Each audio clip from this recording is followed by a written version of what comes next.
आप देख रहे हैं पब्लिक समाचार, पब्लिक के हक में। मालेगांव असेंबली का इलेक्शन का प्रचार का वक्त खत्म हो चुका है और कल जो समाजवादी के उम्मीदवार है शान हिंद, उसके ऊपर जो बुज़दिलाना हमला हुआ, उसके ताल्लुक से पार्टी बम्बई से, लखनऊ से फ़ोन आया। उन्होंने ट्वीट भी किया।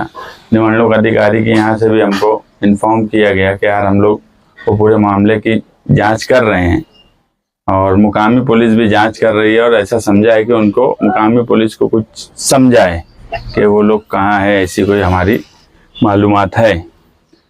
आज प्रेस को बुलाने का मकसद ये था कि ये दो उम्मीदवार जो इलेक्शन लड़ रहे हैं, ये इस तरह की हरकत अगर कर रहे हैं डराने के लिए या हमारे वर्करों को डराने के लिए, तो हमने कल भी ये कहा था कि यार वो डरने वाले नहीं हैं। और सुबह से ख्वातीन का एक मुसलसल फ़ोन आ रहा है और कहीं ना कहीं वो ख्वातीन जो है इस बात को लेकर नाराज़ हैं कि एक खातून को डराने के लिए उसको महल्लों में कुछ लोग जो हैं, राफे आपा उनका भी नाम आया, कि वो इस तरह के पॉम्पलेट बांट रही हैं कि खातून को उम्मीदवारी नहीं करना चाहिए और खातून जो है वो उम्मीदवारी नहीं कर सकती है। इस तरह का पॉम्पलेट बांट रही है। वो उनकी बहन है, उनके लिए प्रचार करे। उसमें हमारा कभी मैं बोलता नहीं हूँ कि उन्होंने नहीं करना चाहिए। सबको हक है जमहूरियत में एक दूसरे का साथ देना, मगर एक जमहूरी मुल्क में, एक दस्तूरी मुल्क में इस तरह से प्रचार करना जो दस्तूर और जमहूरियत के खिलाफ है। आज जिस मुल्क में हम रह रहे हैं, यहाँ 50% लोकल बॉडीज़ में रिजर्वेशन है और उसका सभी लोग, वो खुद भी जो है अपनी पार्टी की तरफ से 50% ख्वातीन को उम्मीदवारी देते हैं।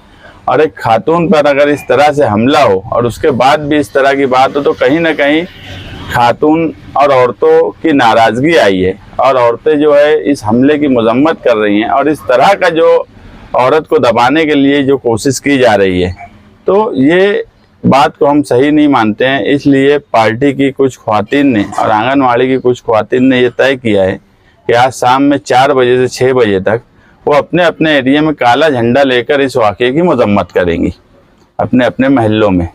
दूसरा ये कि इलेक्शन का पूरा कैंपेनिंग चल रही है, आप देखेंगे तो वो प्रचार खत्म हो चुका। मैं बहुत हैरान हूँ कि मौजूदा एमएलए उन्होंने मैनिफेस्टो, या जिसको हम आज तौर पे कहते हैं, जो 5 साल उम्मीदवार क्या करने वाला है, वो जारी नहीं किया। तो मुझे बहुत हैरत हुई कि मौजूदा एमएलए जो है वो इलेक्शन छोड़ चुके हैं। उनके पास ना कोई टीम वर्क है इलेक्शन लड़ने की और ना ही उनके पास आगे 5 साल के लिए कोई ऐसा प्लान है या कोई प्रोग्राम है। पीछे 5 साल नाकामी में गए, उस वक्त मैनिफेस्टो जारी किया गया और उन्होंने ये तस्लीम किया कि मैं मैनिफेस्टो पर अमल नहीं कर सका। मगर कोई भी उम्मीदवार, छोटे से छोटा उम्मीदवार भी, वो 5 साल के लिए क्या करने वाला है ये आवाम को ज़रूर देता है। इलेक्शन का सबसे अहम मुद्दा जो होता है और सबसे अहम बात जो उम्मीदवार की होती है, वो यही होती है कि वो आने वाले 5 साल में क्या करने वाला है।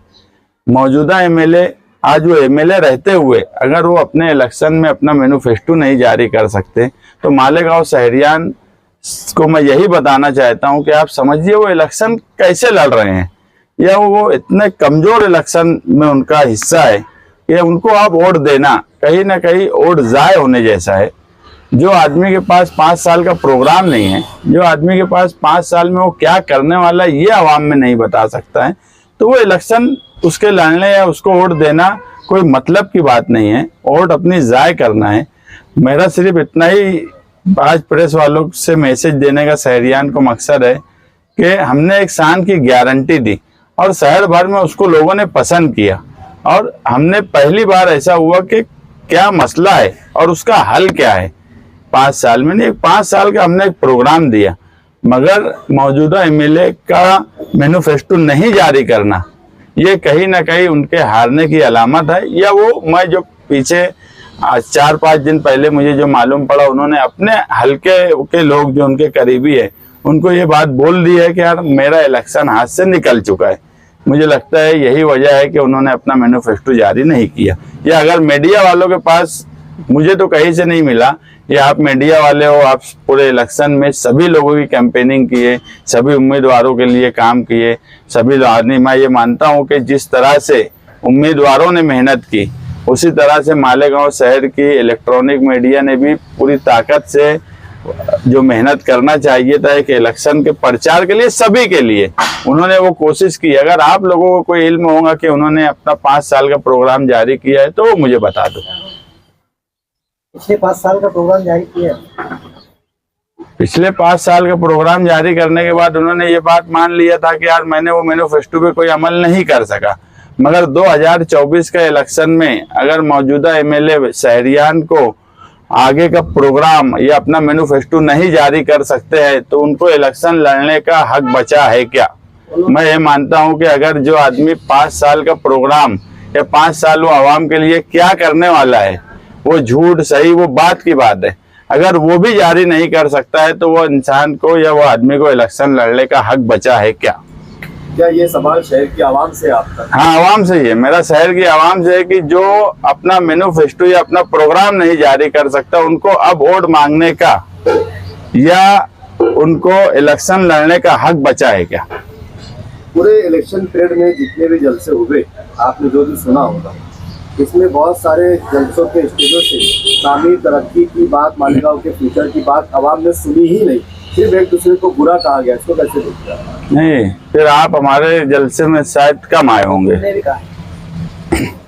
इलेक्शन में हमने जो है 25 साल की मिली जोड़ पर एक बात बोली, तब्दीली की एक बात बोली, और हर इलेक्शन में हम क्या देने वाले हैं उस पर हमने कहीं ना कहीं बात बोले। हमने हमारे उसमें कहीं गोली बंदूक की बात कोई हमारे कैंपेनिंग में नहीं सुना होगा, कोई हमने दूसरी लड़ाई झगड़े की बात नहीं सुनी होंगी। हाँ, ये हुआ कि ये दोनों ने जिस तरह का माहौल बनाए, जैसे कल का वाकया ले लो कि शहर किस लाइन पर चला गया है कि किसी ने मतलब वो भी यहाँ पर आकर वही बात करके गए। वो ये बात किए, हमारे धर्मेंद्र यादव और इकरा हसन आए थे, उन्होंने क्या बात किए ये भी सारा शहर जानता है। वक्फ की बात की है, लीडर की यही बात होती है, वक्फ की बात की है। मुसलमानों की शहर में आए तो मुसलमानों के लिए क्या करने वाले हैं वो बात की है। वो लोग, वो दोनों के बारे में पूरी हिंदुस्तान जानता है। अब उनकी कोई अहमियत मालेगांव जैसे शहर में नहीं बची है। मालेगांव शहर मजहबी शहर है, शिद्दत पसंद शहर नहीं है, इसलिए उनकी कोई अहमियत मालेगांव में उनकी कैंपेनिंग की मैं मानता ही नहीं हूँ कि है।